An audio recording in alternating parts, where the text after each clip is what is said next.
ओम श्री गुरुभ्यो नमः। शारदा शारदाम्भोज वदनां वदनाम्भुजे सर्वदा सर्वदास्माकं सन्निधिं सन्निधिं क्रिया। सरस्वती नमस्तुभ्यं वरदे कामरूपिणी विद्यारम्भं करिष्यामि सिद्धिर्भवतु मे सदा। सर्वेभ्यो स्वागतम्। इदानीं वयं स्वप्नवासवदत्ते स्थित पंचमाङ्के अङ्कस्थ प्रश्नोत्तराणां विषये चर्चां कुर्मः। आदिमः प्रश्नः वर्तते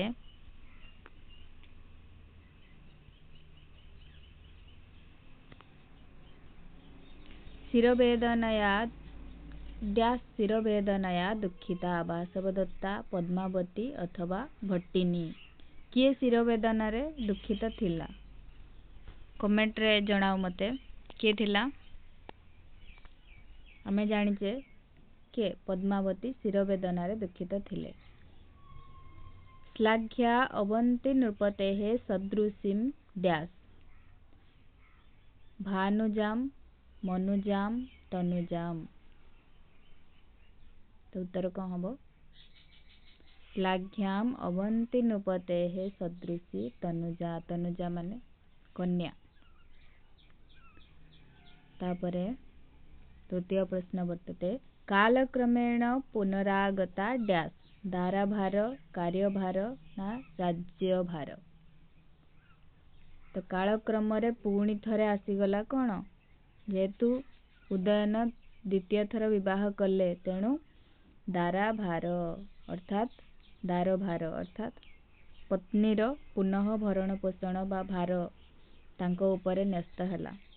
तो चतुर्थ प्रश्न कौन? डैश हुत बहेन हुतांग यष्टिम अरण्ये लाबाणके वत्स देशे। तो हमें जानिचे कोठी अग्निर ज्वलन हेतिला? तो लाबाणक ग्रामे लाबाणके। ताम डैश हितहतामिव चिन्तयामि चित्राणां संकिनीं न पद्मिनी। ताम पद्मिनीं हितहतामिव चिन्तयामि। तो उत्तर कौन? पद्मिनी। पूर्वाभिधात सरुजो अपि अनुभूत डैश दुख सुख ना शोक। पूर्वरु राजा कौनटा अनुभव करथिले ना दुखम। भ्रष्टां क्षिप्तौ त्वमवगच्छसि मूर्ख डैश मालां नकुलं ना सर्पम। भ्रांत धारणा हेतु से कहा को भाभी नेले से माला को कौन बोली भाभी नहीं थिले? सर्पम बोली भाभी नहीं थिले। अष्टम प्रश्न होची मंदा नीलेन या डैश या परिवर्तमाना दिशि निशि ना शशि। मंदा नीलेन अनिलेन डैश परिवर्तमाना मंदा अनिलेन निशि परिवर्तमाना। किंचित करोति डैश विचेष्टितानि सिंहस्य गजस्य ना भुजगस्य। किंचित करोति डैश विचेष्टितानि भुजगस्य विचेष्टितानि बोली कहा जाय। डैश नावनता आर्या सय्या ना लता। कौनटा अवनत बा असजड़ा है नथिला बोली कहा जायछि? सय्या बा सज्जा जोटा आमे ओडिया रे कहूचे। तापरे 11 नंबर क्वेश्चन कहूची डैश दृष्टि विलोभनम जनयितुम अग्रे पापे ना रोगे। डैश दृष्टि विलोभनम जनयितुम रोगे। तो उत्तर हबो कौन? रोगे। डैश न किंचित कृता शोभा आभा न सभा। डैश न किंचित कृता शोभा न किंचित कृता। तो आंसर हबो कौन? शोभा। प्राणी प्राप्य डैश सुखम दुखम ना रज्ज्वा। प्राणी प्राप्य रुज्ज्वा।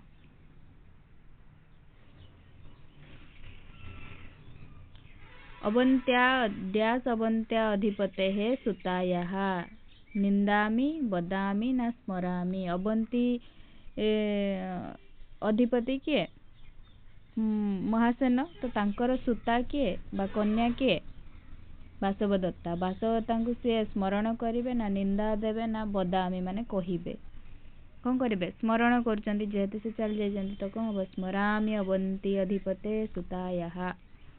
प्रस्थान काले डैश स्मरन्त्याः। प्रस्थान काल रे कहा को स्मरण करायछि? स्वजनम स्मरन्त्याः। डैश प्रवृत्तम नयनांत लग्नम दृष्टिम कज्ज्वलम न बाष्पम। बाष्पम प्रवृत्तम नयनांत लग्नम बोली कहा जायछि। 7 नंबर कहछि स्नेहान्ममैव डैश पातयन्त्या शिरसि उरसि न हृदि। स्नेहान्ममैव उरसि पातयन्त्या माने जेतेबेले से बासवदत्ता जेतेबेले खुशी जाउथिले अथवा कोन कार्यभार हेतुरु उदयन जेतेबेले निजर कार्य सारी आसुथिले सेतेबेले बासवदत्ता तांकु निज उरसी माने कोन बक्षस्थल बा कांध रे आश्वासन देउथिले बोली कहा जायछि। डैश तत्र कोणेन पादेन मनसा हस्तेन। डैश तत्र कोणेन कोणेन हस्तेन कौन कहा जायछि? हस्तेन तत्र कोणेन। कृताम डैश बाधितम प्रकाश आकाश शून्यम। कृतम आकाश बाधितम वृथा प्रलाप कर नाही बोली कहा जायछि। निष्क्रामन संभ्रमेण अहम डैश ताडितः। डैश ताडितः द्वारपक्षेण लगुडेन न प्रस्तरेण। कौन कहा जायछि? द्वारपक्षेण। ततो व्यक्तम न डैश। ततो व्यक्तम न डैश अर्थात पश्यामि गच्छामि न जानामि। ततो व्यक्तम न जानामि। कौन कहा जायछि? तापरे किछि मु कहि परिबि नाही व्यक्त करि परिबि नाही। भूतर्थ अयम डैश मनगतः मनरथः न मनमतः। भूतर्थ अयम मनरथः आंसर कौन हो? मनरथः। सयायाम अवसुप्तम माम डैश सखे गता चिंतयित्वा गमयित्वा न बोधयित्वा। सयायाम अवसुप्तम माम कौन हला? बोधयित्वा सखे गताः। गता माने बासवदत्ता आसीथिले आ मु सोईथिबा अवस्था रे मते बोधयित्वा माने बुझेईकी चली गले बोली कहिसंती कि उदयन। दग्धेति ब्रुवता पूर्वा वांछितो अस्मि डैश पद्मावत्या रुम्णवता न धात्र्या। कौन आंसर? जेतेबेले से बासवदत्ता दग्ध हो जाइथिले सेतेबेले तांको किए आश्वासन देथिला? रुम्णवान रुम्णवता आंसर कौन? रुम्णवता। यदि तावदियं डैश धन्यम प्रतिबोधनम। यदि तावदियं स्वप्नः जदि ताहा स्वप्न थिला ताहाले से स्वप्न रे ही मोर रहिबाटा उचित बोली उदयन कहिसंती। तमे मो स्वप्न को काहे की भांगी देलो बोली एठी काहा प्रश्न करचंती? विदूषक। अथा अयम डैश बा स्वाद विभ्रम ह्यस्तु मे चिरम। स्वप्नः विभ्रमः न जाग्रतः। अथा अयम विभ्रमः बा स्याद विभ्रम ह्यस्तु मे चिरम। जदि ताहा विभ्रम थिला ताहाले से विभ्रम रे मु सबुदिन पई रहिबा पई चाहूची।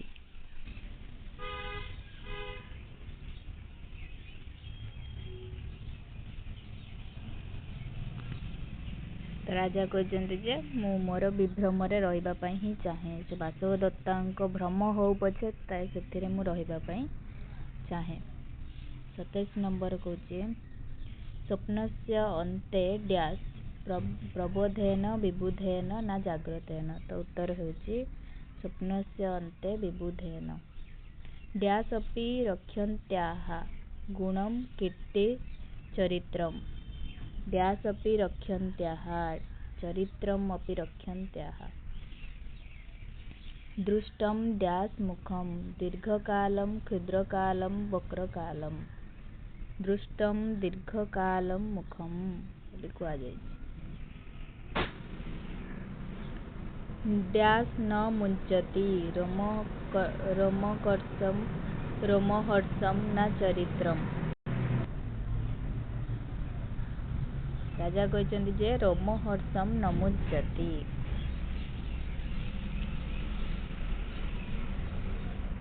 31 कौन कौची भिन्नास्ते शिशवः साधवः न रिपवः। भिन्नाते रिपवः।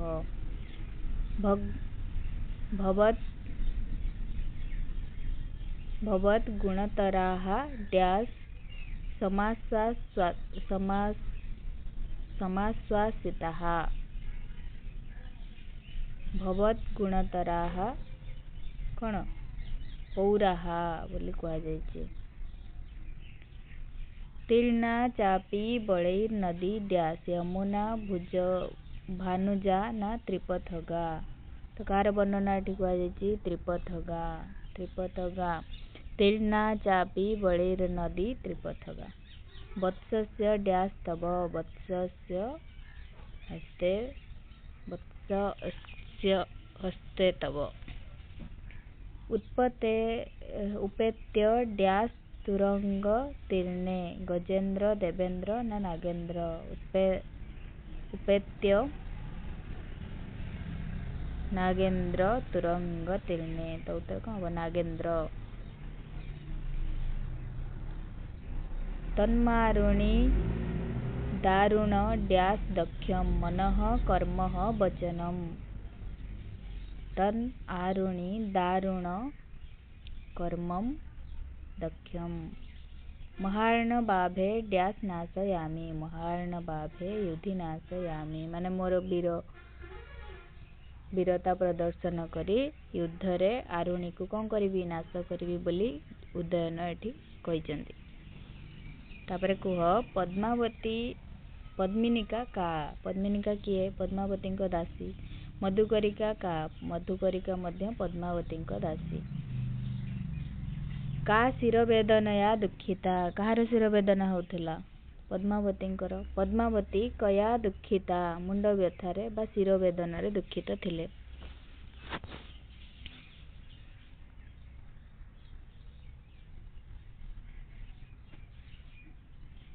अवंतिका पद्मावत्याः शिरवेदनां कथं विनोदयति।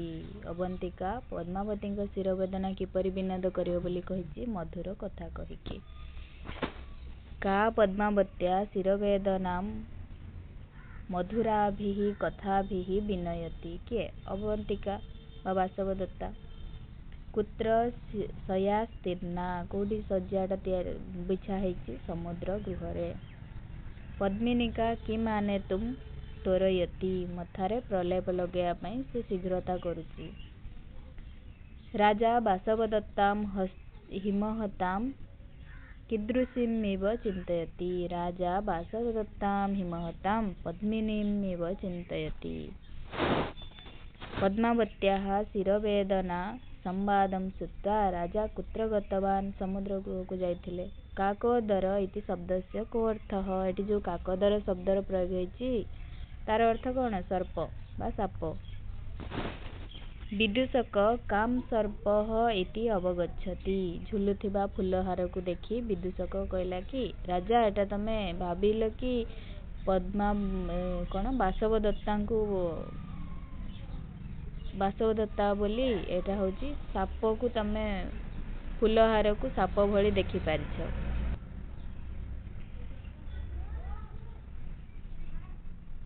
प्राणी रुज्वा किम प्राप्य शीघ्रं न मुंचति। प्राणी सज्जारे। काचित् का कथ्यताम् किछि कुह बोली कौनटा कहयाकु कहिसंती कथा बा गप। उज्जयिनी नाम किमस्ति उज्जयिनी नाम नगरी अस्ति। उज्जयिन्यां कानि रमणीयानि वर्तन्ते उज्जयिनी रे कौन सुंदर जिनस अछि देखिबा भଳି स्नानागार गुड़िक।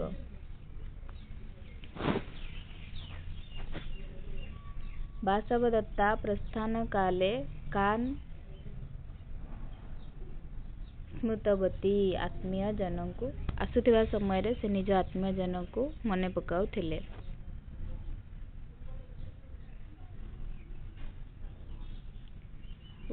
उदयनम इक्ष्यमाणा वासवदत्ता कुत्र वीणां वादितं शून्यरे।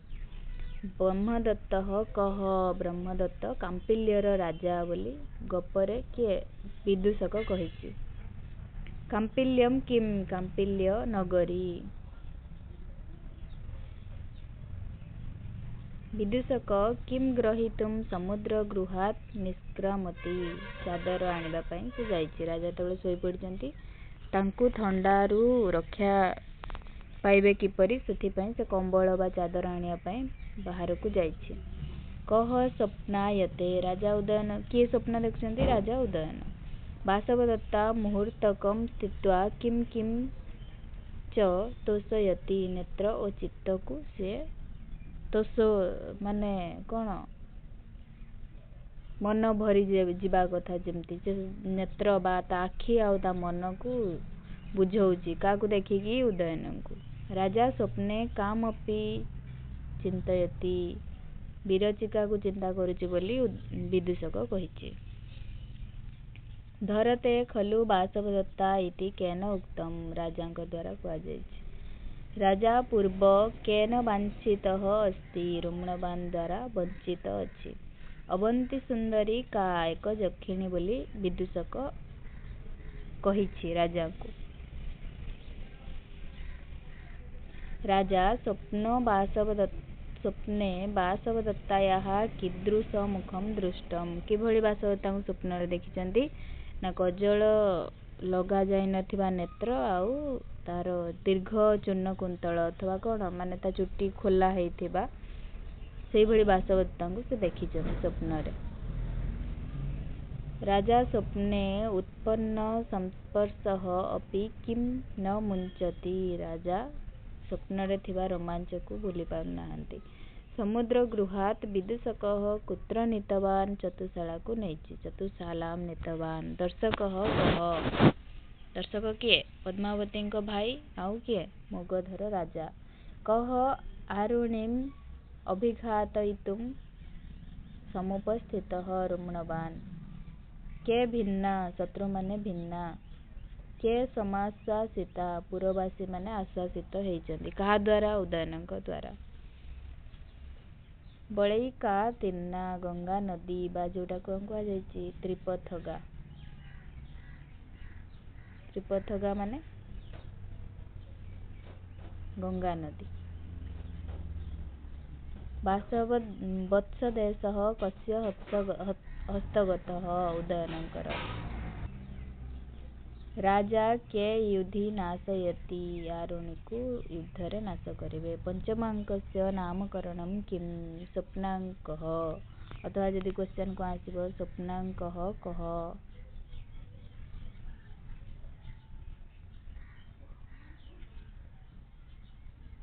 कह हेले कौन लिखिबो पंचम अंक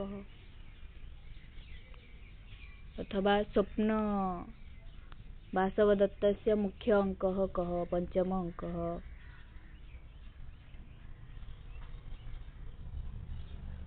अस्तु धन्यवाद।